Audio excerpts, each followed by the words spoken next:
Il était une fois, dans un petit village, une adorable petite fille que tout le monde appelait le petit chaperon rouge.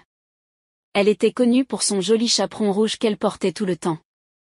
Un jour, sa mère lui donna un panier rempli de délicieux gâteaux et lui dit « Ma chérie, apporte ces gâteaux à ta grand-mère malade de l'autre côté de la forêt. Sois prudente et ne parle à personne en chemin. » Le petit chaperon rouge promit à sa mère qu'elle serait prudente et s'en alla en chantonnant. Elle marcha à travers la belle forêt, en admirant les oiseaux chantants et les fleurs qui fleurissaient sur son chemin. Cependant, elle ne savait pas qu'un loup rusé la suivait de près. Le loup avait un plan malicieux en tête. Il voulait manger le petit chaperon rouge et dévorer les délicieux gâteaux. Alors, il demanda poliment à la petite fille où elle se rendait. Le petit chaperon rouge, innocente, lui dit tout. Le loup, ravi de l'occasion qui se présentait, dit « Pourquoi ne prendrais-tu pas ce chemin à travers les bois, ma chère? Tu pourrais cueillir des fleurs pour elle sur ton chemin. » La petite fille accepta la suggestion du loup sans se méfier. Pendant ce temps, le loup prit le chemin le plus court jusqu'à la maison de la grand-mère. Lorsqu'il arriva, il frappa à la porte et dit d'une voix douce « C'est le petit chaperon rouge, grand-mère.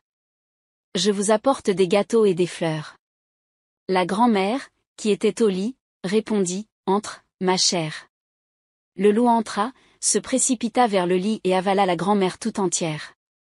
Puis, il se déguisa en elle en portant sa chemise de nuit et son bonnet. Un peu plus tard, le petit chaperon rouge arriva chez sa prétendue grand-mère.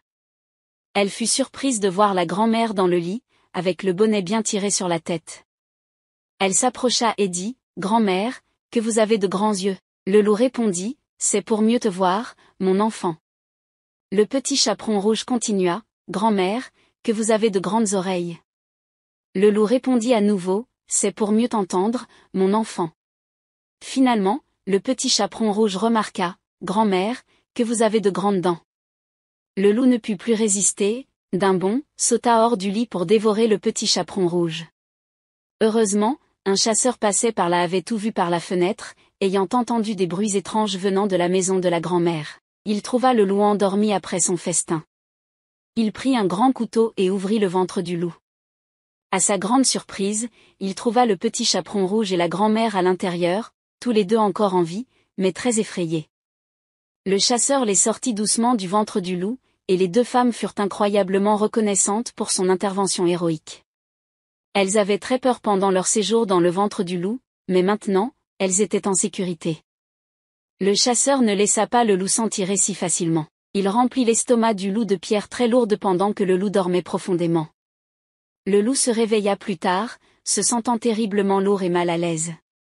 Il essaya de marcher, mais il s'effondra sous le poids des pierres. Le chasseur avait ainsi appris au loup une leçon qu'il n'oublierait jamais. Le loup ne fut plus jamais une menace pour le village. Le petit chaperon rouge et sa grand-mère remercièrent chaleureusement le chasseur pour son courage et sa gentillesse. À partir de ce jour, le petit chaperon rouge apprit à ne jamais parler à des étrangers et à suivre les conseils de sa mère. L'histoire du petit chaperon rouge nous rappelle l'importance de la prudence et de ne pas parler à des inconnus, même si cela est présenté de manière amicale.